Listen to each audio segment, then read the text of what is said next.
Okay, so I'm going to try to make this as quick as possible. Okay, when I got home from work, it was alright, the Divas match. The Divas match was terrible. We all know this. From even what I saw halfway through the match, it was boring and predictable, as everything else is. Even the Triple Threat match next for the title was predictable, but at least it was an exciting match. I felt myself getting excited during that match. I knew Lesnar was going to win, but it was still exciting. So, props to everybody in that match for that, because that was a fantastic match. Now, onto the Royal Rumble. Is it just me, or does Bray Wyatt talk way too much? People said that his promos are just so great, but when you think about it, all of his promos are exactly the same. He says the exact same thing every time he's in the ring or in the back. The difference is, he just uses different words, but he's always saying the same thing.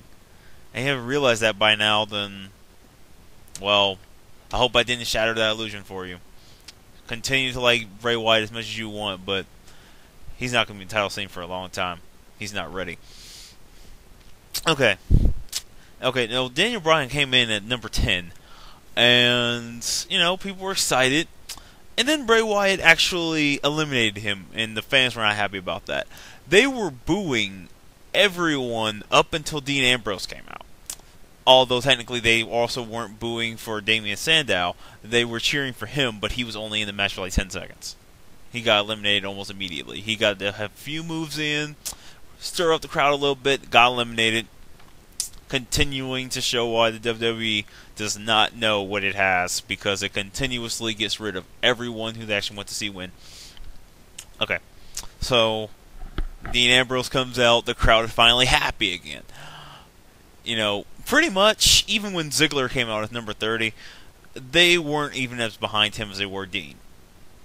So, and it became incredibly obvious. What they were doing immediately after Daniel Bryan got eliminated was damage control. They didn't want to do what they did last year when Batista eliminated Roman Reigns, who everyone wanted to win last year, and that's what vilified him. So they thought that maybe if they let a heel eliminate Daniel Bryan early and not make it he would have won if not for this situation, then maybe there'd be some kind of damage control. But it did not work. And the reason why it didn't work is because everyone already knew that they wanted Roman Reigns and Brock Lesnar.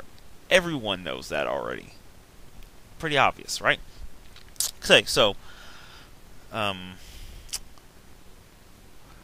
when everything started going on and everyone got eliminated, and the last 4 people in the match were Kane and Big Show, Roman Reigns, and Dean Ambrose. Everyone knew where this was going, but at the same time, it was an awesome moment to see it happening. I was excited. I was excited to see how fun that was going to be, and it was not really that fun. I mean, it just made everyone look worthless by just tossing them out of the ring like rag dolls, and they just thought, oh, that's going to make it look like, oh, they're so unstoppable. But no, it just makes everyone look bad. Even made Bray Wyatt look bad. Why would they do that? It was a stupid decision. So when they threw Dean Ambrose out, the crowd was not happy because the crowd was behind Dean. They knew he wasn't going to win, but they were going to show the WWE that they did not like it. So after he gets eliminated, the crowd has a less than gracious way of showing their gratitude for that. So, Roman Reigns is able to eliminate Kane and Big Show while they're both choking each other. Lame. And just to make sure they have their big moment at the end where it actually looks exciting, Rusev was outside of the ring for like 15 minutes, gets back in, fights Roman Reigns for a few seconds, Reigns knocks him over the top rope, and he wins. Big Show and Kane get back in the ring, start beating up Roman Reigns. Then The Rock comes out. Why? So, The Rock comes out, helps Roman Reigns beat Big Show and Kane, and then, that was it. Roman Reigns' music came on. Rock and Roman started doing some promo stuff. The Authority's not happy.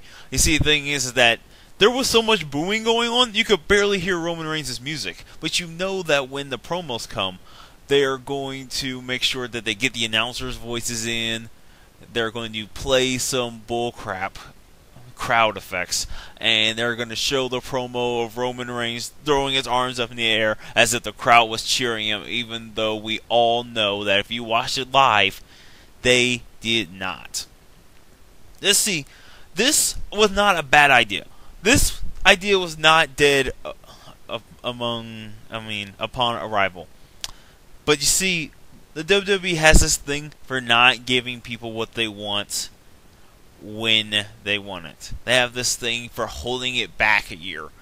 Roman Reigns should have won last year, and everyone knows that. He should have won last year. And if he would have won last year and gone to the WrestleMania fight Randy Orton, that would have been boring, because we all know Roman Reigns would have won anyway. But, you see, that's when they wanted him to win. Come a year later, after everything Daniel Bryan's been through, they're going to want him to win. And at this point, Dean Ambrose is high up right now, just like Dolph Ziggler. People don't want to see those big, obvious A-listers winning the Royal Rumble. They want to give the chances to lesser stars.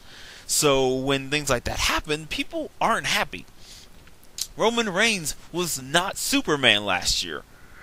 Although he's technically Superman, but he's more like Smallville Superman than Superman.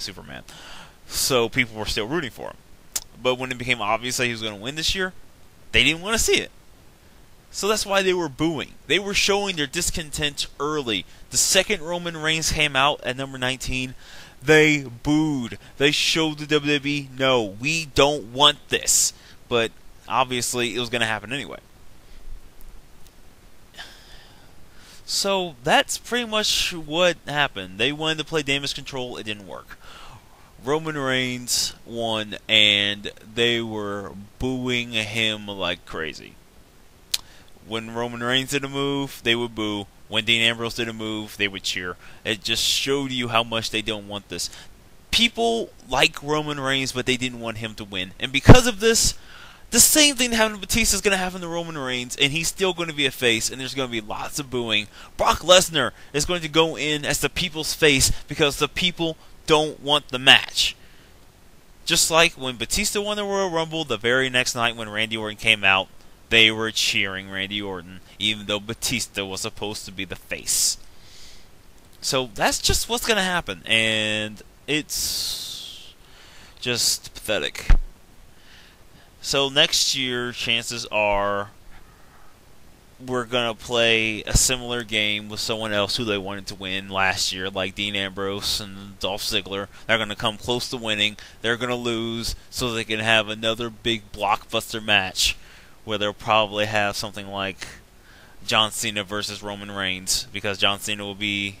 No. Roman Reigns will still be champion, and John Cena will win the Royal Rumble. Again. So, that's all I have to say. What do you guys think of what happened? What do you think of what I had to say about it? Put it in the comments below, and yeah. Stay tuned for Raw tomorrow. That's going to be predictable as always.